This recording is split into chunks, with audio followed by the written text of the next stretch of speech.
পাশাপাশি মানুষ এখানে একসঙ্গে বসবাস করে এসছে।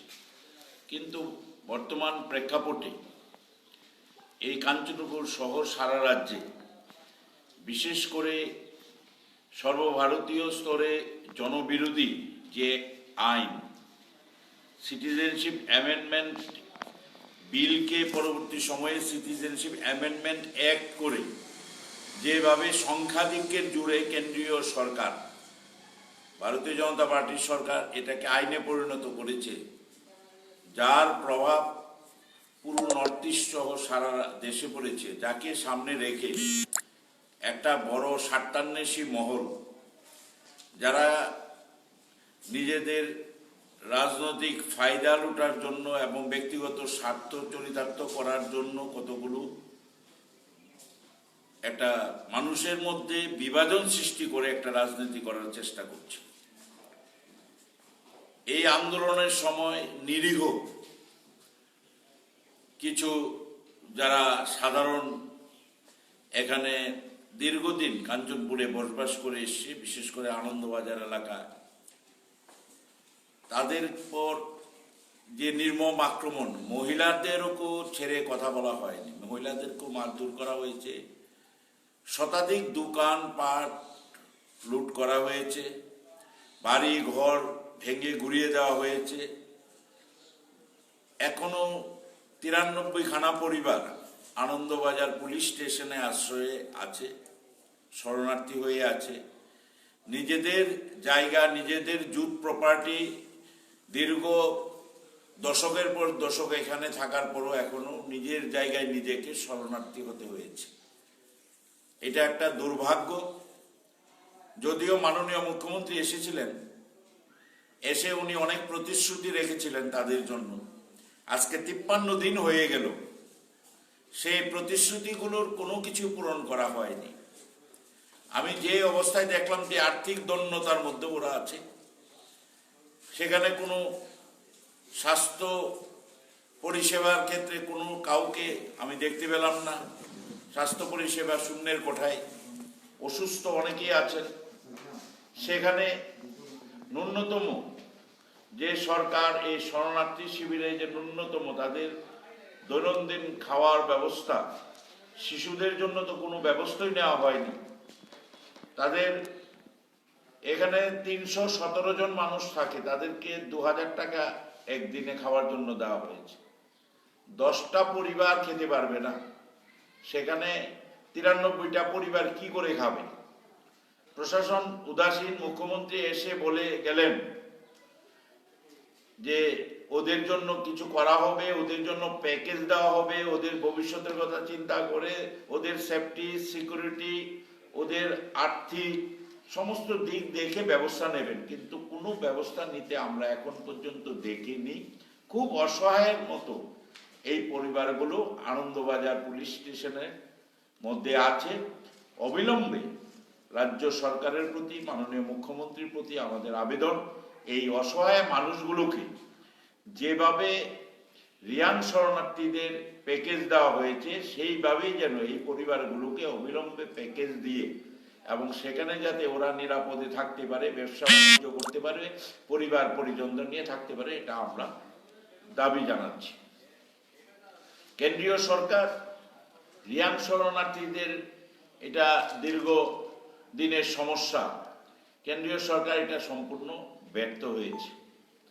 বারবার এগ্রিমেন্ট করেছে, এগ্রিমেন্ট করেও, কারণ এমন দিল্লিতে যে দলের সরকার, যে দুটো রাজ্যের মধ্যেই সমস্যা, ত্রিপুরা এবং মিজোরাম, দুটো রাজ্যেই বিজেপির সহযোগী এনডিএ সরকার। সুতরাং কেন্দ্রীয় সরকার এই যুক্তরাষ্ট্রীয় কাঠামোতে এই দুটো রাজ্যের সহযোগিতা নিয়ে, যেহেতু মিজোরাম আমাদের থেকে অনেক বড় রাজ্য, তাদের সেখানে লোক সংখ্যাও কম, আমাদের রাজ্যে সেটাকে একটা বাস্তবমুখী সেটেলমেন্ট করতে পারতো। আমরা সেটেলমেন্টে বিশ্বাসী, আমরা শান্তিতে বিশ্বাসী। কিন্তু এই তাদের জন্য এর আগেও বারবার এই এগ্রিমেন্ট করার পরেও কিন্তু সেটেলমেন্ট হয়নি। তাহলে এবার কিভাবে সেটেলমেন্ট হবে আমরা জানি না। শুধু সামনে এডিসি নির্বাচনকে সামনে রেখে একটা চমক দেওয়ার জন্য, একটা চটকদারি একটা সিদ্ধান্ত নেওয়া হয়েছে। কোথায় জমি দেওয়া হবে, কিভাবে দেওয়া হবে, কোথায় তাদের বসতি স্থাপন করা হবে, কোনো কিছু স্পেসিফিক কিছু নেই। কিছু আর্থিক সাহায্য ঘোষণা করে দিয়েছে। আরও যেটা আজকের দিনে দুর্ভাগ্য, এই রিয়াং শরণার্থী পরিবারগুলো তাদের ভোটার করে দেওয়া হয়েছে। মিজোরামে তাদের ভোটার তালিকা থেকে বাদ দিয়ে দেওয়া হয়েছে। আজকের দিনে তারা ভারতবর্ষের নাগরিকই নয়। তাদের মানে আলটিমেট ডিটেনশন সেন্টারে পাঠানোর মতো অবস্থায় গিয়ে দাঁড় করিয়ে দিয়েছে। ডিটেনশন সেন্টারে তাদের থাকতে হবে, কারণ নাগরিকত্ব না থাকলে কোনো মানুষ স্থায়ীভাবে কোথাও বসবাস করতে পারে না। আজকে মিজোরাম সরকার, কেন্দ্রীয় সরকারের যদি সদিচ্ছা থাকতো, তাহলে তাদের পুনর্বাসন দিয়ে তাদের জন্য ভোটার তালিকা তৈরি করে তারপরে মিজোরাম থেকে তাদেরকে ভোটার তালিকা থেকে তাদেরকে ডিলিট করা হতো তাদের নামগুলো। এটা একটা উদ্ভট সরকার চলে কেন্দ্রে এবং রাজ্যগুলোতে, যে তাদের নাগরিকত্ব না দিয়ে তাদের নাগরিকত্বগুলো থেকে সরিয়ে তড়িঘড়ি করা হয়েছে একটাই কারণে, যাতে মিজোরামে ওরা আর কিছুতেই ফিরে যেতে না পারে। এটাকে বহন করতে হবে ত্রিপুরায় ওদেরকে বহন করতে হবে। ত্রিপুরা যেই কারণে মিজোরাম সরকার তড়িঘড়ি ওদেরকে ভোটার তালিকা থেকে বাদ দিয়ে দেওয়া হয়েছে। এটা একটা অমানবিক ঘটনা, একটা মানুষকে ডিভোটার করে দেওয়া, এবং তারা আজকের দিনে ভারতবর্ষের ভোটার নয়। এই জিনিসটা কেন্দ্রীয় সরকার এবং রাজ্য সরকার মিলে করেছে। এটা অমানবিক সিদ্ধান্ত। তারা কোথায় এগ্রিমেন্ট, কারণ এবারে এগ্রিমেন্টকে যদি আমাদের সম্মান জানাতে হয়, তাহলে পূর্বের এগ্রিমেন্টগুলো কি দোষ করেছে? পূর্বের এগ্রিমেন্ট যখন কোনো কার্যকর হয়নি, এগ্রিমেন্টগুলো বর্তমানে এগ্রিমেন্টও তো কার্যকর না হতে পারে, কিন্তু তার আগে তাদেরকে মিজোরামের ভোটার তালিকা থেকে বাদ দিয়ে দেওয়া হলো। আজকে সেটার কি জবাব দেবে, কি কৈফিয়ত দেবে কেন্দ্রীয় সরকার বা রাজ্য সরকার? আমরা তাদের নাগরিকত্বটা আজকে মানে এইভাবে কেড়ে নেওয়া হলো, এটা আমরা প্রতিবাদ জানাচ্ছি।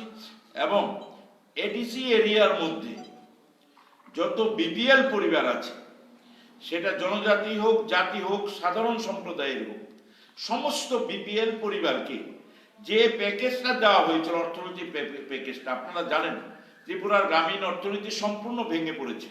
পাহাড়ে খাদ্যের অভাব, হাহাকার চলছে, পানীয় জল নেই, স্বাস্থ্য পরিষেবা নেই, শিক্ষা ব্যবস্থা ভেঙে পড়েছে, আর্থিক দৈন্যতা এমন জায়গায় গেছে, কৃষকরা কৃষিকাজ করার মতো অবস্থায় নেই। এই পরিস্থিতিতে একটা মানে অর্থনৈতিক অবস্থা একটা বিপর্যয়ের মুখে এই সময়ে আমাদের এই এডিসি এরিয়ার ভেতর যেসব বিপিএল পরিবার আছে, সে জাতি হোক, উপজাতি হোক, জনজাতি হোক, সেই পরিবারগুলোকে এই প্যাকেজের আওতায় আনা।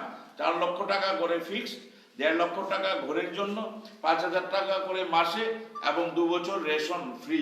এইগুলো যাতে সমস্ত পরিবাররা পায়। বিশেষভাবে যারা 50,000 জুমিয়া পরিবারদের জুম করার জন্য খালি জায়গা, পাহাড় দরকার, যে খালি জায়গাগুলোতে বসতি হলে জুমিয়া পরিবারগুলো কি করে জুম করবে? এ রাজ্যে একটা মানে অসহনীয় অবস্থার দিকে চলছে। সরকারের কোনো দৃষ্টিভঙ্গি নেই। এই সরকার শুধু একটা অস্থিরতা সৃষ্টি করে, একটা বিশৃঙ্খলা সৃষ্টি করে, শুধু সামনে এডিসি নির্বাচনটাকে পাখির চোখ করে ওরা এই রাজ্যটাকে বিশৃঙ্খলার দিকে ঠেলে দেওয়া হয়েছে। এই যে 93টা পরিবার আছে থানার, আনন্দবাজার থানায়, তাদেরকে অবিলম্বে স্থানে ফিরিয়ে নেওয়া, নিরাপত্তা দেওয়া, আর্থিক প্যাকেজ দেওয়া, এই কাজগুলো যেহেতু মুখ্যমন্ত্রী প্রতিশ্রুতি দিয়েছেন, এই কাজগুলি অবিলম্বে করা আমাদের প্রয়োজন।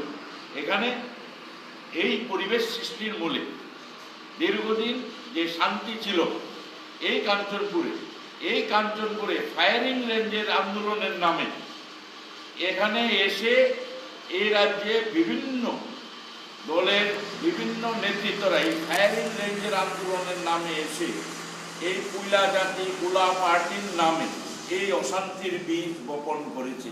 এই অশান্তি শুরু হয়েছে।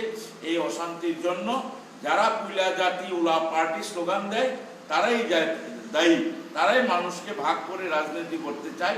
তাদের জন্যই আজকে এই রাজ্যে তথা এই কাঞ্চনপুরে আজকে এই অবস্থা চলছে। আমরা চাই কাঞ্চনপুরের মানুষ শান্তিতে সম্প্রীতিতে থাকুক। প্রশাসন ভূমিকা নেই, পুলিশ ভূমিকা নেই, যারা যারা এই সব গণ্ডগোল এবং উচ্ছৃঙ্খলতার জন্য দায়ী তাদের বিরুদ্ধে প্রয়োজনীয় আইনি ব্যবস্থা নেওয়া হোক এবং অবিলম্বে এই সমস্যার সমাধান করা হোক এবং কাঞ্চনপুরে যাতে শান্তি ফিরে আসে সেই ধরনের পদক্ষেপ যেন রাজ্য সরকার এবং কেন্দ্রীয় সরকার থেকে নেওয়া হয়।